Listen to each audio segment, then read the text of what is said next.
Audio Jungle.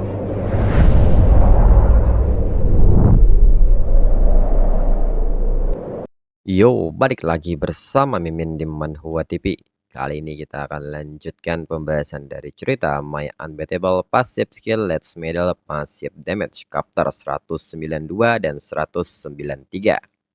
Mimin infokan kembali bagi teman-teman yang ingin menonton video terbaru lebih cepat.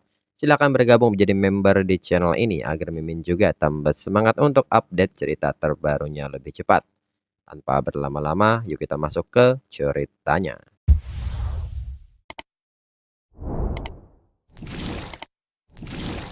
Kianmo mengerti selama Andre tidak melawannya, dirinya tidak akan membuat Andre hidup sulit.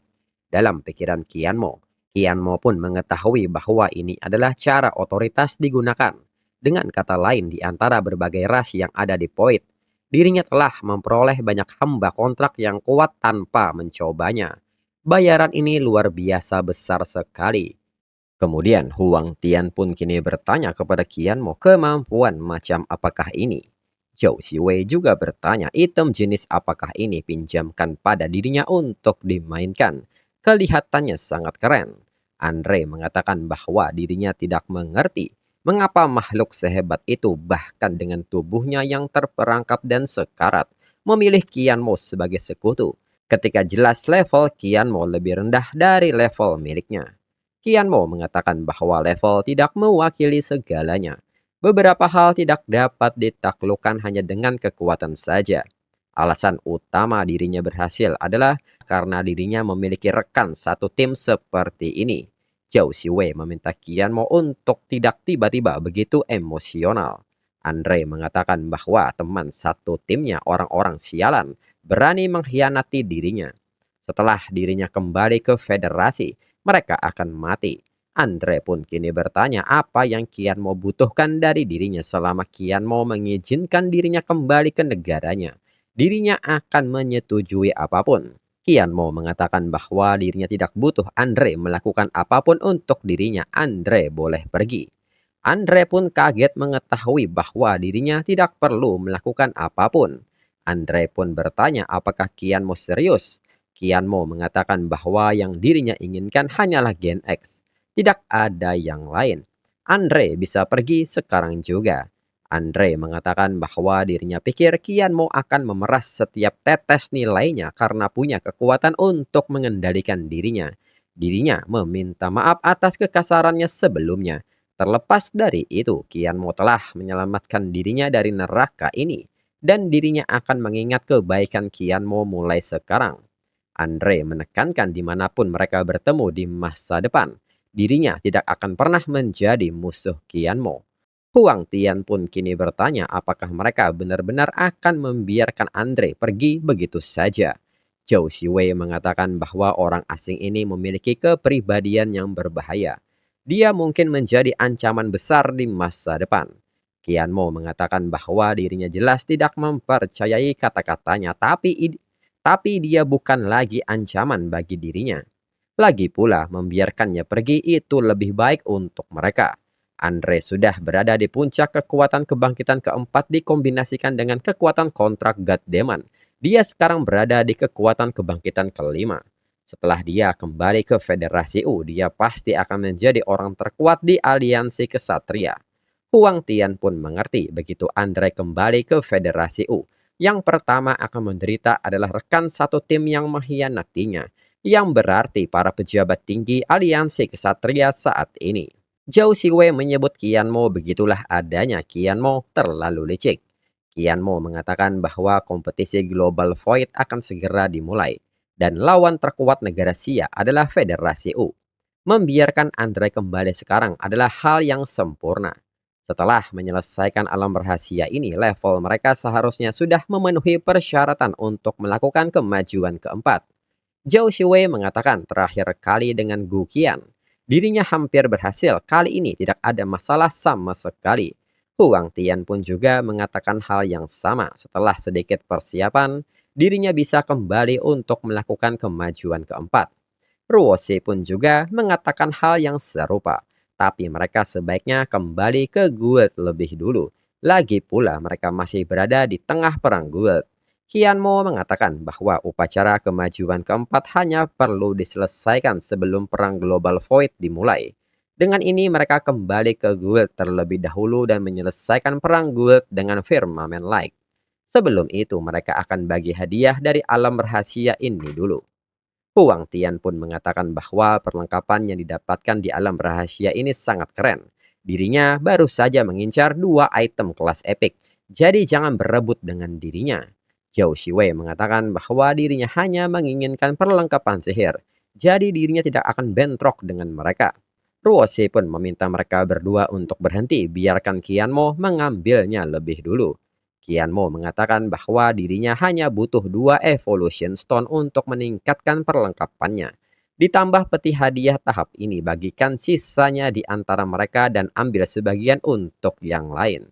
Ruose pun mengerti jika demikian dirinya juga tidak akan bersikap formal. Lalu Qianmo yang telah mendapatkan 2 Evolution Stone mengatakan bahwa pertama adalah meningkatkan armor, dirinya bisa mendapatkan skill pasif baru lagi.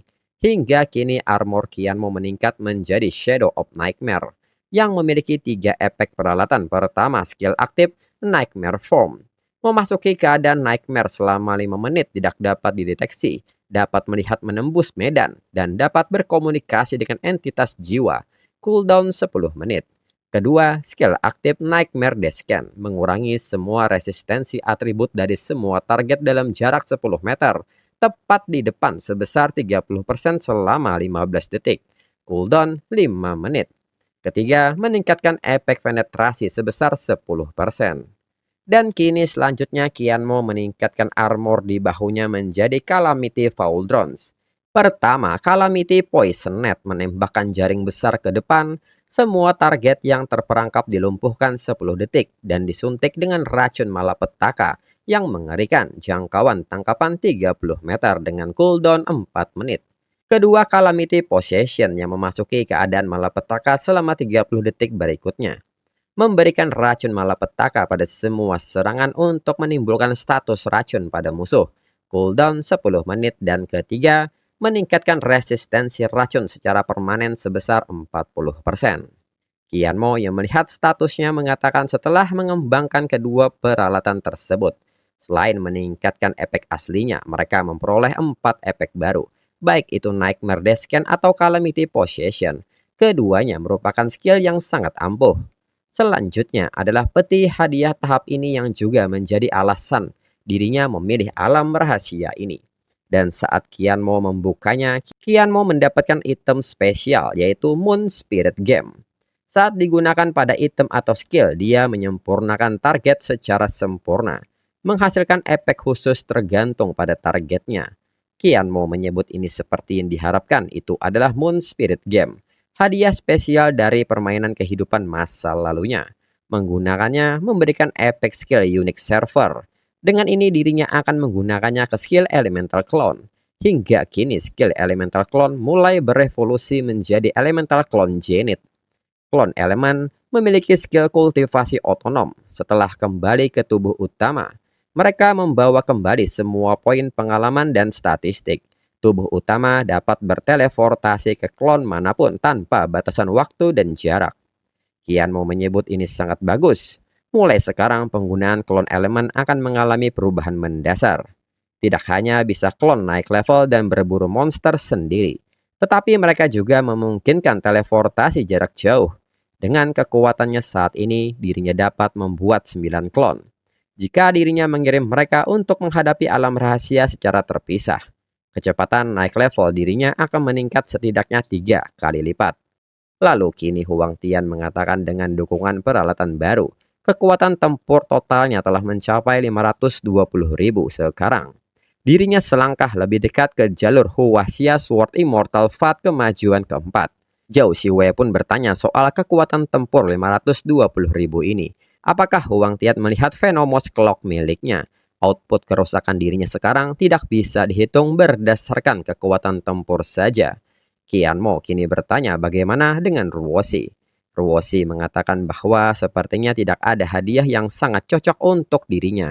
Tapi ini terlihat sangat cantik. Meskipun dirinya tidak tahu untuk apa ini digunakan. Huang Tian pun bertanya apakah benda ini benar-benar hadiah. Mengapa terlihat seperti bunga liar yang dipetik di pinggir jalan? Zhao Xiwei pun membenarkan hal itu selain terlihat bagus, sepertinya tidak berguna. Bagaimana kalau mereka berbagi beberapa material dengan Ruoxi sebagai kompensasi? Qian Mo mengatakan bahwa hadiah dengan kondisi khusus seperti ini biasanya tidak buruk. Berbicara tentang melekat pada tanaman yang kuat setelah mereka kembali ke kota Everlasting, Ruoxi dapat mencoba menggunakannya pada pohon dunia. Sayangnya tidak ada peralatan yang cocok untuk Ruoxi. Ruoxi pun mengatakan bahwa levelnya juga naik dan dirinya sangat menyukai bunga ini. Anggap saja ini hadiah dari Qian Mo. Dan setelahnya, Qian Mo pun kini mengajak mereka bersiap-siap untuk kembali.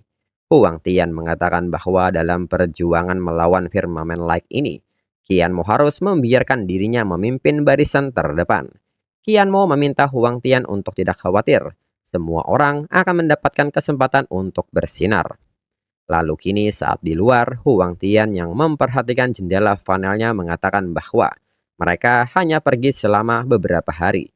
Dan begitu banyak yang terjadi. Firmamen Like benar-benar melancarkan serangan mendadak.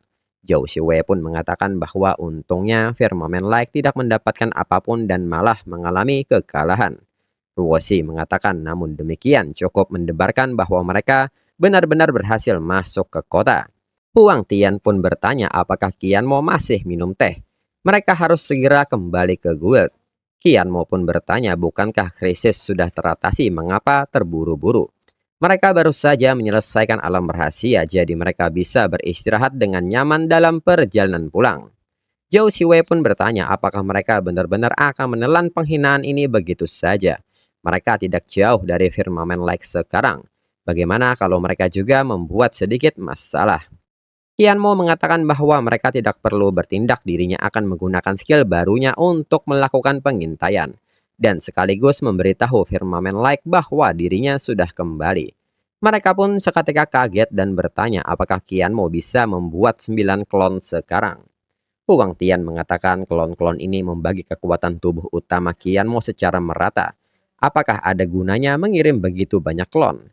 Qian Mo mengatakan bahwa setelah Demon Burial habis, tidak ada lagi perbedaan antara klon dan utama. Maka tunggu dan lihat saja. Dan segera Qian Mo mengirim semua klonnya pergi serta mengajak mereka untuk kembali ke kota Everlasting dan menunggu kabar. Kemudian saat ini di Light of the Firmament Light kota Empyrean, Hong Gaoye pun bertanya bagaimana persiapan untuk senjata dan obat-obatan. Ren Tianhong mengatakan bahwa kehilangan para pengrajin cukup parah dan bahan-bahan telah dimonopoli oleh Everlasting Fake. Dengan menghabiskan banyak uang, mereka hampir tidak berhasil mengumpulkan persediaan yang dibutuhkan untuk perang guild ini. Hong Gaoye pun hanya menghela napasnya serta mengucapkan terima kasih atas kerja keras Ren Tianhong.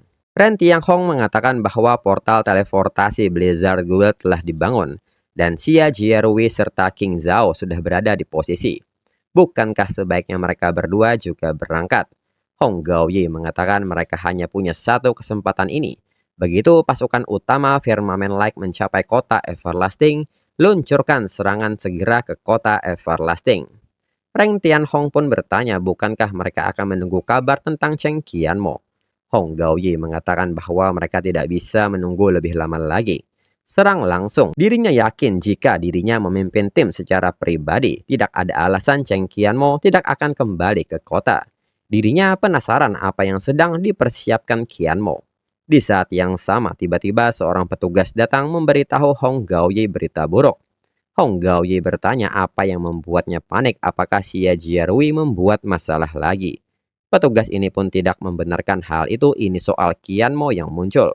Ren Tianhong bertanya soal Qian Mo yang muncul itu seharusnya hal yang baik. Mereka akhirnya tidak bisa menunda lagi. Hong Gaoye pun bertanya di mana Qian Mo muncul.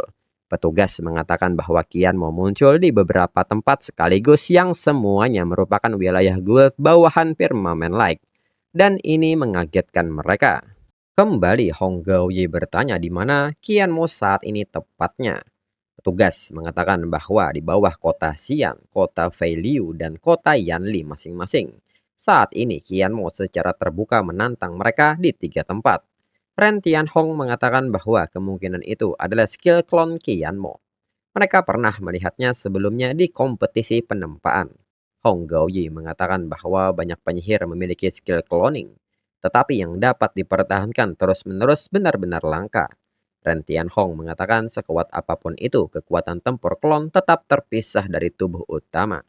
Setiap cabang memiliki elit dan andalan guild, jadi mereka seharusnya tidak mudah ditembus oleh Qianmo.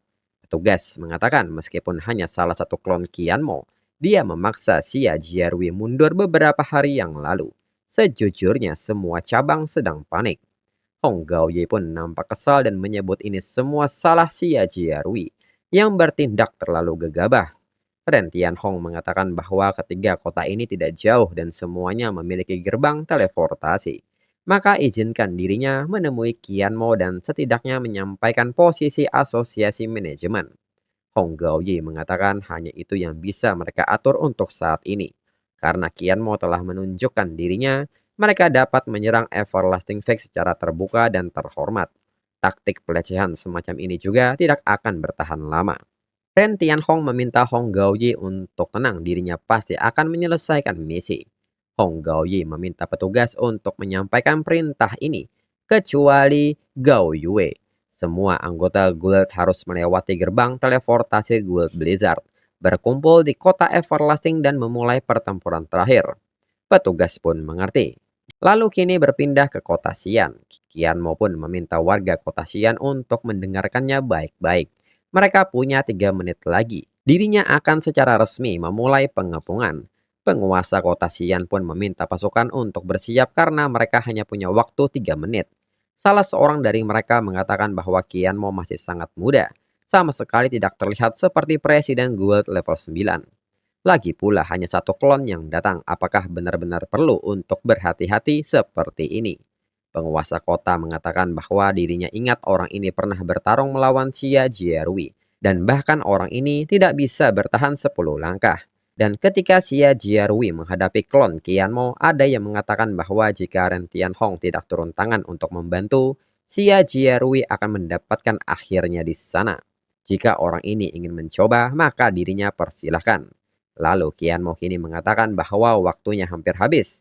Segera penguasa kota kini meminta pasukan penyihir untuk bersiap dan segera pasukan sihir melepaskan skill reinforcement magic dan membentuk sebuah penghalang di depan pintu gerbang kota. Qianmo mengatakan bahwa tindakan dirinya kali ini bukanlah pertempuran resmi. Ini hanya balas dendam atas serangan mendadak dari Firmaman Like sebelumnya. Lalu kini seorang kenaik menambahkan penghalang baru dengan skill Enhance Rhythm hingga defense meningkat 200%. Qianmo yang bersiap dengan senjatanya mengatakan bahwa dirinya hanya akan melakukan 3 langkah.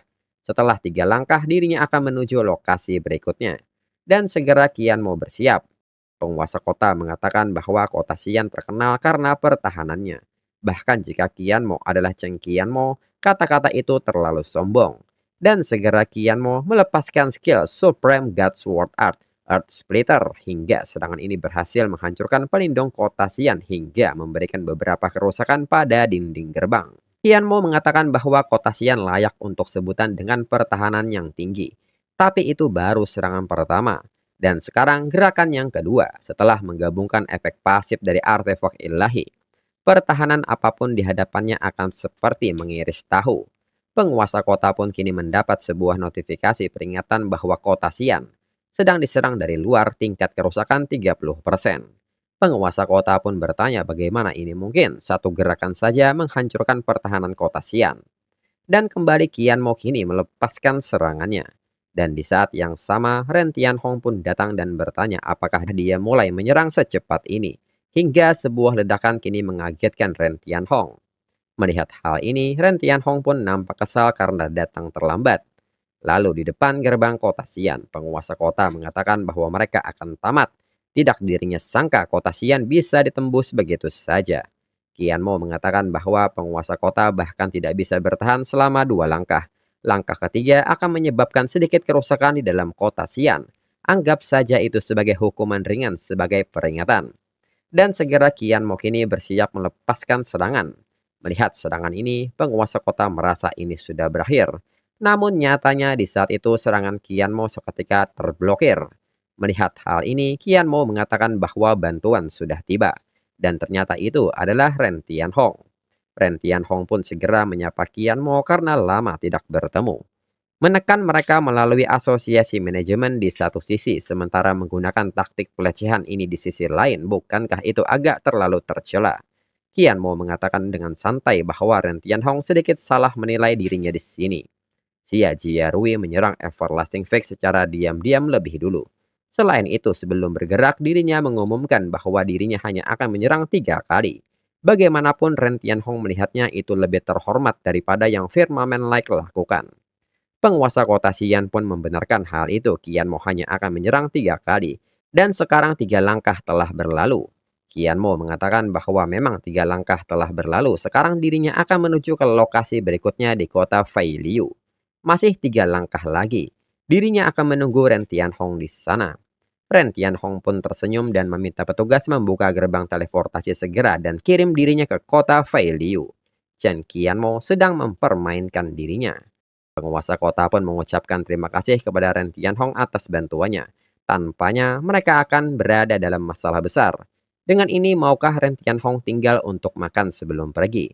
Ren Tianhong pun menolak hal ini mentah-mentah.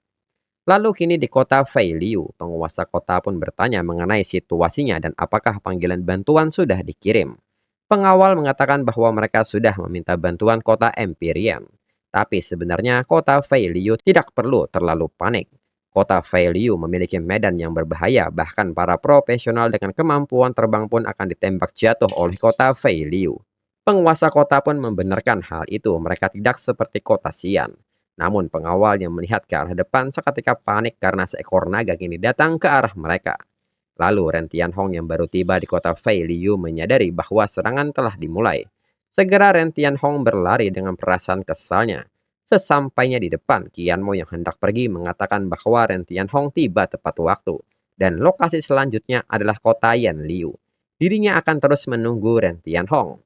Ren Tianhong yang melihat ini mengatakan bahwa ini jelas hanya kemampuan klon. Jadi mengapa kekuatan tempurnya begitu kuat? Seberapa kuat Cheng Qianmo sekarang? Dan chapter berakhir.